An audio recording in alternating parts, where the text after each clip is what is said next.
छोटी सी कुटिया में रहती थी। वह कई बरसों से अकेली थी और उसके पास कोई आने वाला नहीं था। एक शाम जब वह हिमालय की एक ऊंची चोटी पर बैठी थी, उसे नीचे से किसी के आने की आहट सुनाई दी। वह उठी और झांक कर देखा तो एक केसरिया वस्त्र पहने बूढ़े साधु को ऊपर चढ़ते हुए पाया। बूढ़े के हाथ में तेल की एक छोटी शीशी थी। कंगना के दिल में अजीब हलचल हुई, जैसे बरसों बाद कोई इस वीराने में आया हो। उसने ऊंची आवाज लगाई, सुनो, इधर आओ, मेरे पास आओ। केसरिया वस्त्र वाला बूढ़ा, जिसे लोग मालशी बाबा कहते थे, कंगना की आवाज सुनकर ठिठका और फिर धीरे धीरे ऊपर बढ़ने लगा। कंगना बेकाबू होकर उसकी तरफ दौड़ी और जैसे ही वह चोटी पर पहुंचा, उसने मालशी बाबा का हाथ पकड़ लिया। उसकी नजर बाबा की तेल की शीशी पर पड़ी तो उसकी आंखों में चमक आ गई। दिल में अजीब सी हलचल हुई। उसने बिना कुछ बोले बाबा का हाथ पकड़ा और उसे एक सुनसान चट्टान की ओर ले गई। बाबा हैरानी से बोले, अरे कहाँ ले जा रही हो मुझे? मेरा हाथ क्यों पकड़ा है? कंगना ने जवाब नहीं दिया, बस हाथ मजबूती से थामे रखा। दोनों एक ऊंची चट्टान पर पहुंचे जहां परिंदा भी पर नहीं मार सकता था। वहां पहुंचकर कंगना बोली, क्या आप मेरी टांग पर मालिश कर सकते हैं? मालशी बाबा घबरा कर बोले, तुम्हारा दिमाग तो ठीक है, मैं तो केवल मर्दों की मालिश करता हूँ, तुम एक लड़की हो। कंगना ने तुरंत अपनी टांग पकड़कर जमीन पर बैठते हुए कहा, अरे मेरी टांग में बहुत दर्द है, बहुत ज्यादा। बाबा परेशान होकर उसके पास आए और बोले, कहाँ दर्द है, दिखाओ। कंगना बोली, यहाँ मेरी पेंडली में, जरा मालिश कर दो, शायद आराम आ जाए। बाबा कुछ देर रुके, फिर तेल लगाकर धीरे धीरे उसकी पिंडली की मालिश करने लगे।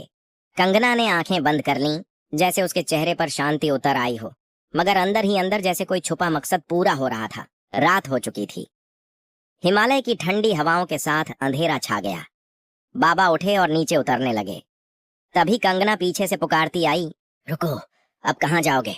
रात गहरी हो चुकी है, मेरी कुटिया में ठहर जाओ। बाबा ने देखा कि सचमुच रात गहरी हो चुकी है। वह रुक गए और कंगना को देखने लगे। कंगना जवान और सुंदर थी। बाबा उसके चेहरे को देखते रह गए और बोले, ठीक है, आज यहीं रुक जाता हूँ, पर सोने की जगह कहाँ है? कंगना ने कहा, जगह मिल जाएगी, बस आप मेरे साथ रहिए। फिर उसने बाबा का हाथ पकड़ा और कुटिया की ओर ले चली। जब मालशी बाबा ने पत्थरों से बनी छोटी कुटिया देखी तो बोले, ये तो बहुत छोटी है, यहाँ तो केवल एक आदमी सो सकता है। कंगना बाबा के पास आई, उनकी आंखों में देखते हुए बोली, कुटिया छोटी है, लेकिन यह हिमालय का पहाड़ बहुत बड़ा है, क्यों ना हम बाहर चट्टान पर सो जाएं? बाबा ने अपनी केसरिया चादर को संभालते हुए कहा, ठीक है, जैसे तुम्हारी इच्छा। कंगना ने चट्टान पर चटाई बिछाई और कहा, यहाँ आ जाइए। बाबा चटाई पर बैठ गए। कंगना भी उनके पास बैठ गई। उसकी नजर फिर बाबा की तेल की शीशी पर पड़ी। उसने पूछा, मालिश करने के कितने पैसे लेते हैं? बाबा ने कहा, जो जितना देता है ले लेता हूँ। कंगना ने धीरे से पूछा, मुझसे कितने लोगे? बाबा चुप रहे। कंगना ने और धीमी आवाज में कहा, आप कहाँ कहाँ की मालिश करते हैं? बाबा ने कहा, जहाँ जो चाहे कर देता हूँ। कंगना के चेहरे पर हल्की मुस्कान आई। उसने बाबा के सामने कुछ अंडे रखे। बाबा ने हैरानी से पूछा, इसकी क्या जरूरत थी? कंगना बोली, यहाँ हिमालय में बहुत ठंड है, ये अंडे खाइए, आपके काम आएंगे। बाबा उसकी ओर सवाल भरी नजरों से देखते रहे। उन्होंने एक अंडा खाया और बोले, तुम नहीं खाओगी? कंगना बोली, मुझे ठंड नहीं लगती, ये आपके लिए है, मुझे जरूरत नहीं।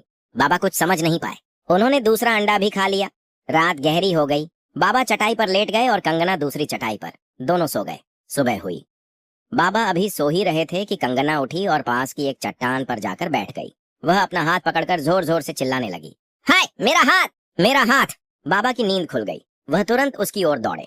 कंगना ने कहा, देखो मेरे हाथ में जैसे आग लगी हो। उसकी आवाज में इतना दर्द था कि बाबा घबरा गए। उन्होंने उसका हाथ पकड़कर धीरे धीरे दबाना शुरू किया। कंगना ने आंखें बंद कर लीं और बोली, हाँ वहीं, जरा नीचे, बस वहीं। उसके चेहरे पर अजीब सा सुकून आ गया, जैसे वह किसी और दुनिया में पहुंच रही हो। बाबा अपनी पूरी कला से उसका हाथ दबाने और मालिश करने लगे। उन्होंने कहा, बेटी, तुम्हारे शरीर में इतने दर्द क्यों है? लगता है वर्षों से किसी ने तुम्हारा ख्याल ही नहीं रखा। कंगना ने शांत स्वर में कहा, कभी किसी ने रखा ही नहीं।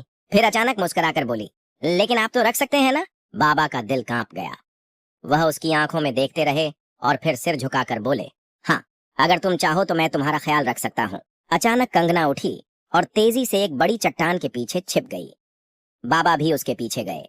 उन्होंने पूछा, यहाँ क्यों छिप गई हो? कंगना बोली, ये जगह कैसी है?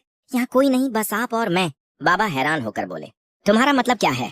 कंगना ने गहराई से कहा, बैठो यहाँ। बाबा समझ नहीं पाए मगर बैठ गए। कंगना उनकी ओर देखते हुए बोली, अब बताओ आपके इरादे क्या हैं? बाबा चौंक कर बोले, तुम क्या कहना चाहती हो? कंगना ने बात पलट दी और बोली, क्या आप मेरे पास रहेंगे? आप मेरी कुटिया के पहले मेहमान हो, आज मैं आपको कुछ खास खिलाऊंगी। बाबा ने पूछा। क्या? कंगना हंसकर बोली। आप देखेंगे और सारी जिंदगी याद रखेंगे। दोनों वापस कुटिया की ओर बढ़े। हिमालय की ऊंची चोटी पर सूरज की किरणें पत्थरों की कुटिया से टकराकर चमक रही थीं। कंगना ने आग जलाई और एक छोटा सा मांस का टुकड़ा निकालकर पकाने लगी। मालशी बाबा ने हैरानी से पूछा, यह कहाँ से आया? कंगना ने पलट कर कहा, आपके आने से पहले भी यहाँ कोई आया था। बाबा चौंक कर बोले, फिर वह कहाँ गया? कंगना हल्की मुस्कान के साथ बोली, चला गया, नीचे घाटी में, बहुत नीचे। बाबा के माथे पर बल पड़ गए, मगर वह चुप रहे। थोड़ी देर बाद खाना तैयार हुआ और दोनों ने साथ बैठकर खाया। शाम होने लगी। हिमालय की ठंडी हवा बहने लगी। कंगना ने बाबा का हाथ पकड़ा और उन्हें पत्थरों वाली ऊंची चोटी पर ले गई। वहां बैठकर उसने सिर पकड़ लिया और बोली, आज आप मेरे लिए कुछ करेंगे? बाबा ने पूछा। बोलो क्या? कंगना बोली, मेरे सिर में बहुत दर्द है, जरा मालिश कर दीजिए। बाबा कुछ पल सोचते रहे, जैसे फैसला न कर पा रहे हों। फिर धीरे से बोले, अगर तुम्हें सुकून मिलता है तो मैं तुम्हारे हर दर्द को कम करने की कोशिश करूंगा। सिर की मालिश के बाद दोनों फिर कुटिया के पास लौट आए। कंगना ने लकड़ियां इकट्ठी की और कुटिया के बाहर आग जलाई।